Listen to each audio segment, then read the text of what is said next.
Okay, welcome to The Explainer. Today, we're tearing into a fascinating and, quite frankly, kind of unsettling paradox sitting right at the absolute center of the Web3 ecosystem.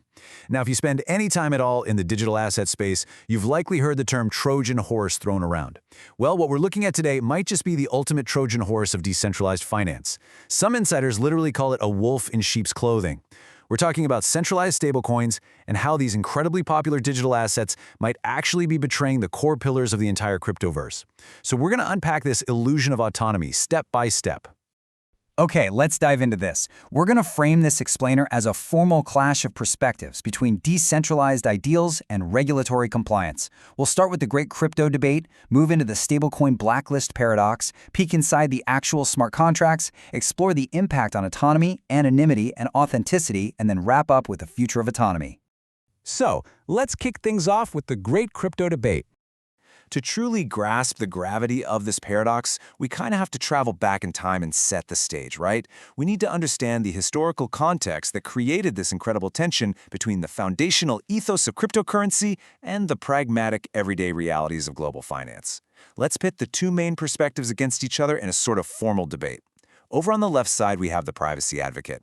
This side represents the rebellious, purist vision of crypto. They demand decentralized autonomy. They want censorship resistance. Actually, they don't just want it, they require a financial system with absolutely zero middlemen. But then, over on the right, we've got the regulator. This side is clinical, it's pragmatic, and it is heavily focused on fiat-peg market stability. They argue that for crypto to scale and operate in the real world, you absolutely must have centralized compliance. These two worldviews are fundamentally at odds, and stablecoins are the exact intersection where they crash into each other. Let's step into the shoes of our privacy advocate for a second. The foundational ethos of early crypto was simple: censorship resistance, no middleman. I mean, this is the original, untouchable promise of public blockchains. Whether you're using Ethereum, Tron, or going way back to Bitcoin, the initial dream was that no centralized authority, no government, and no corporation could just click a button and erase your wealth. It was supposed to be pure, unadulterated financial sovereignty. But now, let's look at the reality from the regulator's perspective. To solve the massive problem of price volatility in crypto, the market created stablecoins, assets pegged to fiat currency. But massive corporate entities like Tether and Circle, the ones issuing USDT and USDC, they don't exist in a vacuum. To maintain that US dollar peg, they have to operate as regulated corporate entities in the real world. They must bow to OFAC sanctions, FTF frameworks, and law enforcement requests. They have to follow global financial laws. There's literally no escaping the long arm of traditional finance when you're mirroring its currency. Which brings us perfectly to the stablecoin blacklist paradox. This right here is where the fiat world control mechanisms meet the decentralized railroads of Web3, and it creates a massive contradiction for everyday users.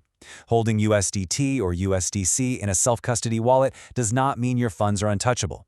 A lot of users assume that because they have their funds in a non-custodial wallet like MetaMask or Trust Wallet, and because they hold their own private keys, their digital dollars are perfectly safe from outside interference. But the reality, which was outlined brilliantly in a seminal piece from Cointelegraph, is vastly different. You might hold the keys to the wallet for sure, but as we're about to see, you do not hold the keys to the asset itself. So let's look under the hood and go inside the smart contract. Now, what's really interesting about this is how exactly this centralized regulatory compliance is enforced on open, permissionless blockchains. Let's pull back the curtain on the code itself. Notice the actual terminology used deep inside the smart contracts of major stablecoins. There are specific centralized functions, usually named things like added blacklist or freeze address.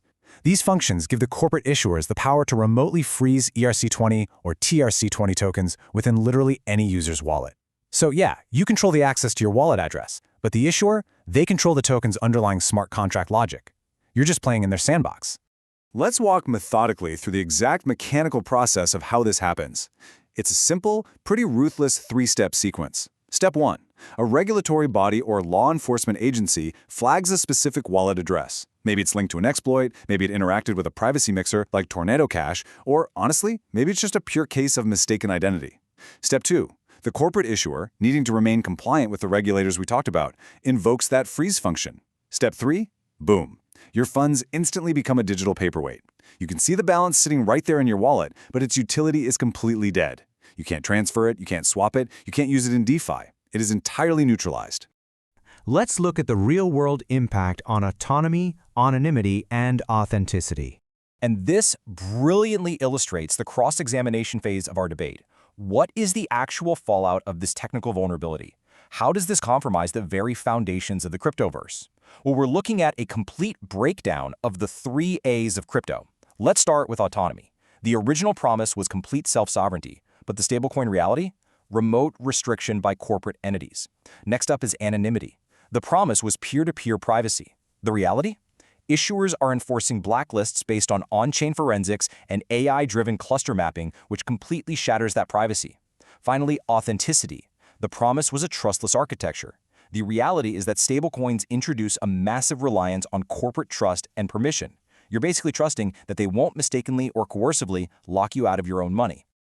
If we bring back our privacy advocate from earlier, this quote right here perfectly captures their ultimate frustration. Your self-custodial wallet is effectively transformed into a glorified, unpaid branch of a centralized bank. Think about that. When an outside entity can just dictate what happens to the assets inside your personal, non-custodial wallet, the entire concept of self-custody is fundamentally undermined. You are the one providing the security and the infrastructure, but the centralized issuer retains the ultimate authority. It's a massive betrayal of the original ethos. So what we're left with is a really stark contrast between a decentralized movement and a centralized facade. Stablecoins were supposed to be the bridge to decentralized finance, right? But because of these blacklist functions, they essentially operate as a digital dollar wrapped in crypto's clothing. They brought the masses to crypto by mimicking the stability of the fiat world, but in doing so, they dragged all the control mechanisms of the fiat world right along with them. Which leaves us with one big question: the future of autonomy. Let's move to and see how this builds into our closing arguments. We've laid out the viewpoints, we've looked at the code, and we've analyzed the philosophical impact. So, where do we go from here? How is the Web3 market reacting to this hidden counterparty risk? Well, for users demanding true privacy and autonomy, the market is already developing actionable countermeasures. First, we're seeing a massive renewed interest in algorithmic stablecoins, tokens trying to maintain a peg without that centralized control. Second, there's a clear shift toward over-collateralized, truly decentralized alternatives that simply do not have a centralized off switch baked into their smart contracts. And finally, we're seeing paradigm shifts in risk management. Investors are waking up and realizing that keeping a massive portion of their net worth in centralized stablecoins carries a profound hidden risk. So, the crucial point is this. Diversity on-chain is no longer just about profit, it's about survival. Managing your exposure to centralized stablecoins has shifted from being this niche philosophical talking point to being an absolutely critical security practice for anyone operating in Web3. You have to understand exactly what you are holding and who ultimately holds the power over that asset's smart contract. Which brings us to our final provocative thought for this explainer.